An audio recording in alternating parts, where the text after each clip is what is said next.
Meu nome é Marcos Napolitano, eu sou formado em História pela Universidade de São Paulo e em 2011 me tornei livre-docente também pela Universidade de São Paulo, em História do Brasil Independente e me especializei na história do regime militar brasileiro, sobretudo seus aspectos culturais, mas também seus aspectos políticos. O livro 1964, História do Regime Militar Brasileiro, nasceu da minha própria pesquisa sobre o regime militar, que eu, pelo menos desde o começo dos anos 90, venho me especializando nesse período.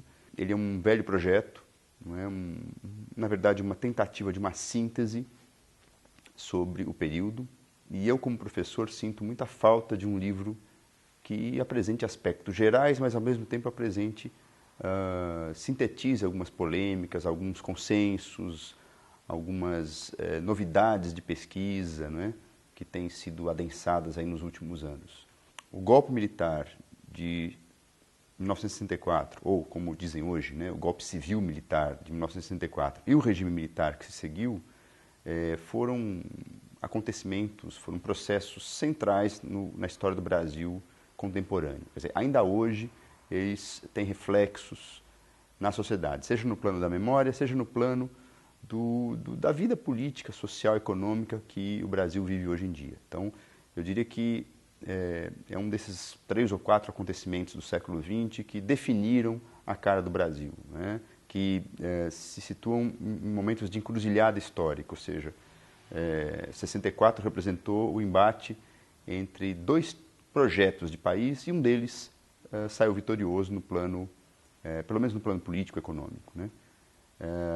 Mas, por outro lado, é um período ainda que tem muitas polêmicas vivas, que mobiliza opiniões, paixões e também, obviamente, análises de historiadores. Então é um tema que ainda é muito presente e esse livro é, na verdade, uma intervenção de um pesquisador, mas também de uma pessoa que viveu parte da época no debate atual. O livro 1964, História do Regime Militar Brasileiro, se direciona basicamente para 2 tipos de público. O público acadêmico, o público universitário, graduandos, pós-graduandos, né, que buscam informações historiográficas sobre o tema, que buscam informações sintéticas sobre o golpe e o regime militar, né, não apenas na área de história, mas em outras áreas que, porventura, também precisam discutir esse tema.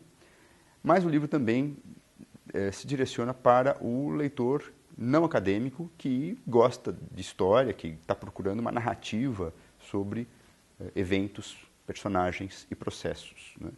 Uma narrativa que apresente, enfim, o que, quando, como e quem, né?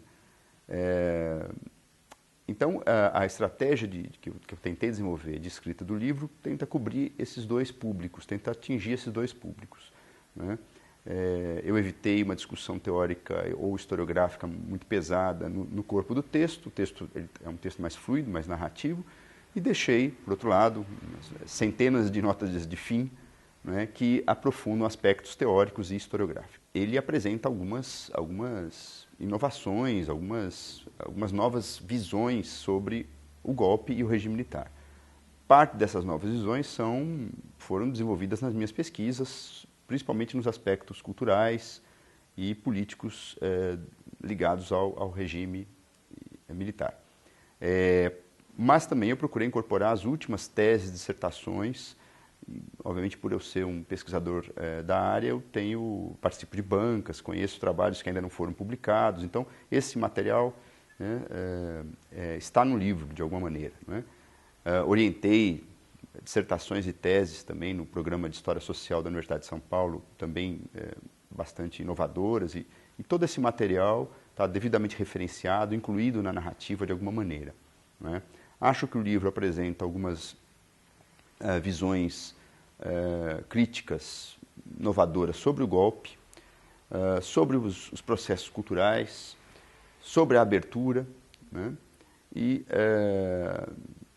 sobre a transição democrática. Acho que são esses 4 pontos em que talvez, apesar de ser um livro de síntese, um livro que é quase um manual, né, para quem quer ter uma visão geral do período, ele aprofunda e inova, sobretudo nesses 4 aspectos. ou seja, o golpe, o primeiro governo militar, o governo general Castelo Branco, o sentido que o AI-5 teve para a história do Brasil, o governo Geisel e a abertura e a transição. Então, acho que esses são os aspectos mais inovadores, os temas que o livro mais inova, apresenta visões, enfim, alternativas ao que se discute e ao que, vamos dizer assim, está consagrado pela própria historiografia.